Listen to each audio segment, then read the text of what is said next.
যে আমরা শহরের কথাই বলছিলাম, উঁচু উঁচু বিল্ডিং নির্মাণের প্রতিযোগিতা। আমাদের সমাজের অন্যতম বড় একটা কিয়ামতের আলামত হচ্ছে, হাদিসগুলো বলেছেন শেষের দিকে বড় দুইটা আলামত বলেছেন, তার মধ্যে একটা হচ্ছে সবচেয়ে নিম্ন শ্রেণীর মানুষেরা উঁচু উঁচু বিল্ডিং নির্মাণের প্রতিযোগিতা করছে। গায়ে জামা নাই, পায়ে স্যান্ডেল নাই। নবীজি বলছেন গরিব, ফকির, মিসকিন, ধনীরা বিল্ডিং নির্মাণ করবে এমনটা নবীজি বলেন নাই।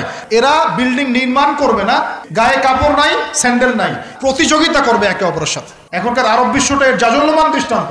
এই হাদিস থেকে আরবদেরকে ইশারা করা হয়েছে। অনেক সলফে সালেহিন বলেছেন এটা আমাদের ঢাকার মধ্যে চলে আসছে।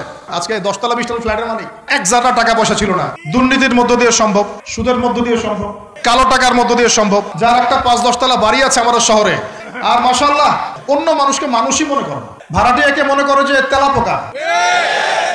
কত যে শর্ত, মনে হলো যে বাড়ি ভাড়া চাইতে গিয়ে মানে নিজের সম্মান নিজে নষ্ট করে ফেললাম। মানে বাড়ি ভাড়া চাইতে গিয়ে যে বেইজ্জত হতে হয়েছে। সম্পদ আসে ঠিকই, কিন্তু কালচার, সভ্যতা আসে না। কাকে সম্মান দিতে হবে, কাকে দিতে হবে না সেটাও জানে না। এখনকার সেকুলার রিপোর্টগুলোই বলছে আমরা বলবো কেন, এই 5-6 মাত্রা ভূমিকম্প হলেই সব দরদর করে পড়ে যাবে। বেশিরভাগ বিল্ডিং এরই দেখা যায় যে কোনো রকমের ভিত্তি নাই। আমি একটা ফ্ল্যাটের মালিক ঢাকা শহরে, এই যে অহংকার, মনে হচ্ছে যেন পরিচয়ের মানদণ্ড হচ্ছে এটাই। বলবে ওই যে ফ্ল্যাটটা দেখছেন 10 তলা, ওইটা আমার। ভাবখানে এমন যে এটাই তার পরিচয়ের মানদণ্ড। কোন প্রফেশন, এগুলো বড় কথা নয়, তার শিক্ষাগত যোগ্যতা কি, ওই যে ফ্ল্যাটটা দেখছেন 6 তলা, ওইটা আমার। এগুলোই মানুষের পরিচয়। তুমি কি এই পরিচয় দিয়ে কাল কিয়ামতের মাঠে আল্লাহর সামনে দাঁড়াবা? পরিচয় কি তোমার? পরিচয় হচ্ছে তোমার শিক্ষাগত যোগ্যতা কি, তোমার ইলমি যোগ্যতা কি, তুমি সমাজকে কতটুকু সার্ভ করতেছো, তুমি ইসলামপন্থী কিনা, তোমার সুন্নত আছে কিনা, তুমি 5 ওয়াক্ত নামাজ পড়ো কিনা, তুমি দিনের জন্য কি করো, এগুলো তোমার পরিচয়। প্রতিযোগিতা চলছে। আল্লাহ রাব্বুল আলামিন আমাদের কথাগুলো বোঝার তৌফিক দান করুন। কিন্তু এগুলোর মধ্য দিয়ে অহংকার করাটাই পাপের। দেখেন, বিল্ডিং নির্মাণ করা পাপের কিছু নয়, আর অহংকার করলে আল্লাহ পাক এগুলোকে ধসিয়ে দিতে সময় নেবেন না। আমাদের সমাজে রন্ধে রন্ধে এগুলো চলছে। আল্লাহ পাক আমাদেরকে বোঝার তৌফিক দান করুন। আমার ওদের খেয়ানত, অবিশ্বাস, ফ্ল্যাটে ফ্ল্যাটে জেনা চলছে, ফ্ল্যাটে ফ্ল্যাটে জেনা, সুদ চলছে, জেনা চলছে, চলাফেরার জেনা আছে, জেনার মধ্যে চোখের জেনা আছে, কথার জেনা আছে। যারা পুরুষের কাপড় পরে ঘুরবে, বলেছেন শেষ জামানায় এক শ্রেণী মেয়ে আসবে, এটা দেখার জন্য আপনি ঢাকার শপিং মলে চলে যান। শপিং মলে যান, কিয়ামত দেখতে পারবেন। কিয়ামত কাকে বলে? দেখা যায় সুন্দর সুন্দর বোরখা বানিয়ে নিয়েছে, মানে শরীরের কাঠামো স্পষ্ট বোঝা যাচ্ছে। আপনি কাকে দায়ী করবেন, কাকে দোষ দিবেন?